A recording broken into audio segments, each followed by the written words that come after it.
Hello students, my name is Rumsha. I'm your teacher from class 6th from Yadla International School.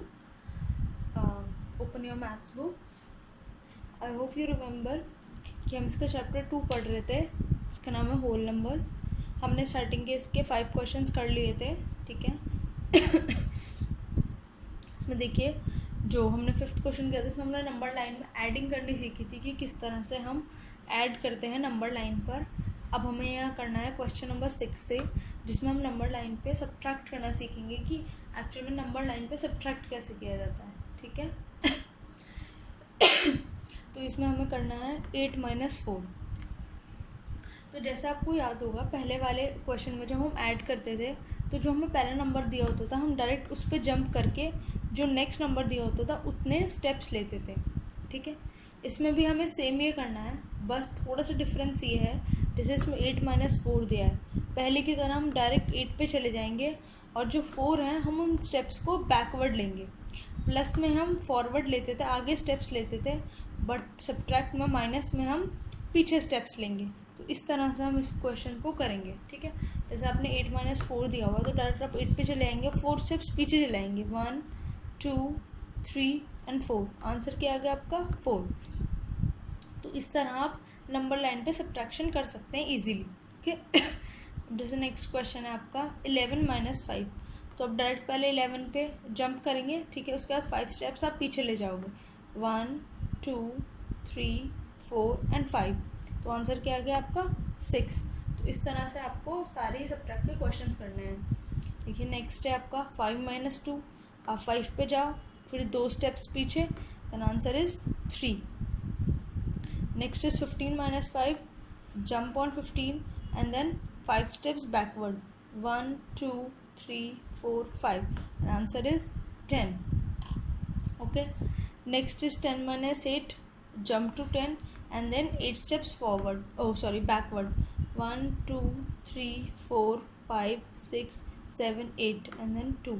आपको ध्यान रखना आप steps बिल्कुल properly count करके लिखेंगे.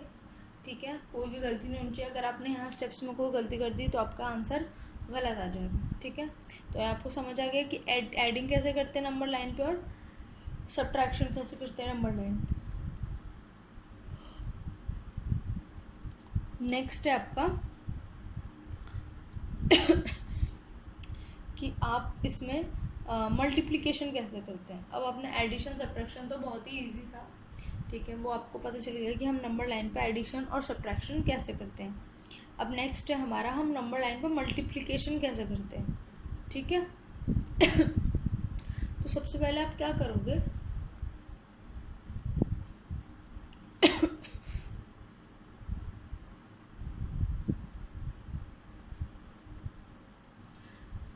आपको जैसे इसमें दिया 3 × 2. ठीक है. तो आपको क्या करना है, बहुत ही इजी है, बहुत थोड़ा आप ध्यान से सुनना. आप 0 से स्टार्ट करोगे. ठीक है.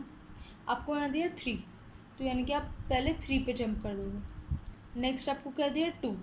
अब इस 2 का मतलब ये नहीं कि आपको 2 स्टेप्स फॉरवर्ड या 2 स्टेप्स बैकवर्ड लेना है. इसका मतलब ये है आपको 3 पे का गैप लेकर ही जंप करना है. इससे पहले आप 3 पे लेकर गए, फिर इसके 3 क्या होगा 3 और फॉरवर्ड कर लो. आप ऐसे काउंट कर सकते हो 1 2 3. आप उतना ही आगे चले जाओगे. तो आंसर क्या आ गया आपका 6. 3 × 2 क्या होता है 6.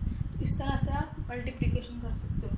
ये याद रखना आपको जितना दिया है उतने ही उतना ही आपको गैप लेना है. जैसे आपको 3 दिया है तो आपको 3 ही गैप लेना है.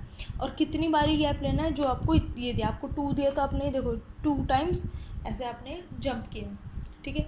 जितने दिया उतनी बार आपको जंप करना है. और कितने नंबर जंप करना है, जितने आपको फर्स्ट में दिए हैं. ठीक है. जैसे नेक्स्ट है आपका 4 × 4. तो आप पहले 4 पे चले जाओगे. कितनी बार जंप करना है, 4 बार. तो यहाँ 4 पे जंप किया और उसको और 4 स्टेप्स लेके फिर जंप किया, फिर जंप किया, फिर जंप किया. तो आपने कितनी बार जंप किया 4 टाइम्स. ठीक है. और जो आपका एंड में जो आंसर आएगा वो होगा आपका मेन आंसर. ठीक है. तो ये आ गया 4 × 4 होगा आपका 16. ठीक. अब जैसे आपका 6 × 3 दिया है तो डायरेक्ट आप आओगे 6 पे. और कितनी बार आपको जंप करना है 3 टाइम्स. और कितना गैप लेना है 6 ही गैप लेना है. तो अपने लिए पहले 6, देन फिर आप 6 लेकर आप आए 12, फिर देन आप इस 18 पे। आपको ये कैसे पता चलेगा, आप एक चीज़ को और मैं आपको बता देती हूँ। आप ये सोच रहे होगे कि आपको कैसे पता चलेगा कि 6 कहाँ पर आएगा। तो आप यहाँ पर काउंट कर सकते हो स्टेप्स। देखो छोटे छोटे स्टेप्स आप पेंसिल से मार्क करके कैसे भी आप काउंट कर सकते हो। जैसे आपने 6 पे तो डायरेक्ट आ गए, आगे 6 ऐसे काउंट करोगे 1 2 3 4 5 6, यानी कि 6 से 6 स्टेप्स आगे जाओगे तो 12 आ जाएगा, और 12 से 6 स्टेप्स आगे जाओगे तो 18 आ जाएगा। तो आपको 6 का गैप लेना है, और कितनी बार लेना है, 3 टाइम्स लेना है, 1 2 3, एंड में आंसर आपका आ गया 18। तो इस तरह से आप मल्टीप्लिकेशन करोगे। मल्टीप्लिकेशन भी बहुत ही ईजी है, जैसे कि एडिशन और सब्ट्रैक्शन ईजी है, ठीक है। तो इसमें आप ज़्यादा कंफ्यूज मत होना, बस आपको थोड़ा सा ध्यान से सुनने की ज़रूरत है इसमें, ठीक है। नेक्स्ट है आपको 3 इंटू 8, यानी कि अब आपको गैप्स कितने लेने हैं, 3 के, और कितनी बार लेने हैं, 8 टाइम्स लेने हैं, ठीक है। तो पहले आप 3 पे जंप लगाओ, देन फिर 1 2 3, फिर 6 पे आ गए, फिर 3 करा तो 9 पे आ गए, फिर 3 करा 12 पे आ गए, फिर 15 पे आ गए। इस तरह आप देखोगे तो आपको 3 का गैप लेकर 8 बार ही करना है। तो हो गया 1 2 3 4 5 6 7 8, आपका आंसर क्या आ गया 24। तो देखिए कितना सिंपल और कितना इजी है ये, आप बहुत ही आराम से आप कर लोगे, ठीक है। नेक्स्ट है आपका 9 इंटू 2, आपको 9 का गैप लेना है, ठीक है। 9 पे जंप करना है और 2 टाइम्स करना है। तो पहले तो आप 9 पे चले जाओ,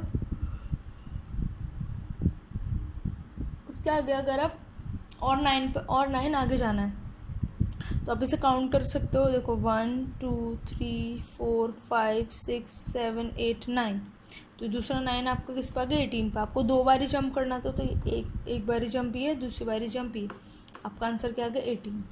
तो ऐसा आप आराम से मल्टीप्लिकेशन कर सकते हो, बहुत ही ईजी है। एक दो बार आप प्रैक्टिस करोगे तो आपको ये बहुत अच्छे से समझ आ जाएगी, ठीक है। बिना प्रैक्टिस के आपको मैथ्स कभी समझ नहीं आएगी। तो जो भी मैं पढ़ा रही हूँ, जो भी मैं बता रही हूँ, उस चीज़ों को आप अपनी नोटबुक में हैंड टू हैंड नोट करते जाओ, और हैंड टू हैंड उन क्वेश्चंस की प्रैक्टिस करते जाओ। आप सभी के पास अपनी अपनी बुक्स हैं, आपके पास क्वेश्चंस भी हैं, आंसर्स मैं आपको यहाँ पे दिखा रही हूँ, ठीक है। तो आप आराम से उन चीज़ों को समझो और खुद करने की भी कोशिश करो, प्रैक्टिस भी करो। अगर प्रैक्टिस नहीं करोगे तो मैथ्स बिल्कुल भी नहीं आएगी, ठीक है। नेक्स्ट क्वेश्चन है question number 8, write down the 5 consecutive whole number after. मतलब आपको कॉन्जिक्यूटिव मतलब होता है लगातार, मतलब आने वाले नेक्स्ट जो इनके कॉन्जिक्यूटिव नंबर्स हैं वो लिखने हैं। जैसे आपको 98 दे रखा है, अब इसके आगे के आपको 5 नंबर्स लिखने हैं। 98 के बाद क्या आता है, 99, देन 100, देन 101, 102, 103।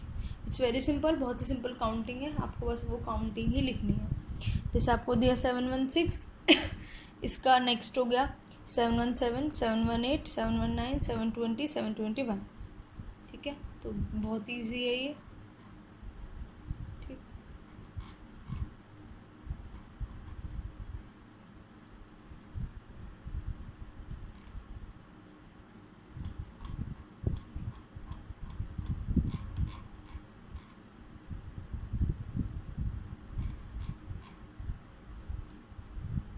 यहाँ आपकी एक्सरसाइज ख़त्म हो गई, ठीक है। अब आपकी है हमारी एक्सरसाइज 2.2, ठीक है। इसमें हमें अलग अलग तरह की प्रॉपर्टीज़ बतानी है कि अलग अलग तरह की प्रॉपर्टीज़ क्या होती हैं। तो सबसे पहले आपको पता होना चाहिए कि हमारी प्रॉपर्टीज़ कौन कौन सी होती हैं, क्या क्या प्रॉपर्टीज़ होती हैं, ठीक है। आपकी होती है additive property, subtraction property, competitive property, associative property, ठीक है, मल्टीप्लिकेटिंग, इनवर्स। आपकी बहुत सारे अलग अलग तरह की प्रॉपर्टीज़ होती हैं, ठीक है। वो मैं आपको प्रॉपर तरह से एक्सप्लेन करूँगी, उसके बाद आप ये वाले क्वेश्चंस आराम से कर पाओगे, ठीक है। तब तक के लिए आपको जो क्वेश्चंस अभी मैंने सब्ट्रैक्शन और एडिशन बताया, और मेन जो है ये आपका मल्टीप्लिकेशन, इसकी आप अपनी अपनी नोटबुक में प्रैक्टिस कर लीजिएगा, ठीक है। ये नहीं समझ आएगा तो आगे के क्वेश्चंस करना भी डिफ़िकल्ट हो जाएगा। तो पहले आपको बेसिक बहुत अच्छे से क्लियर होना चाहिए। तो आप इन सब क्वेश्चंस को ऐसे नहीं, मतलब आपको केयरलेसली नहीं लेना है, अपने सारे क्वेश्चंस को अपनी अपनी नोटबुक में कर लेना है। प्रॉपर्टीज़ से मैं आपको नेक्स्ट क्लास में बताऊंगी, ओके।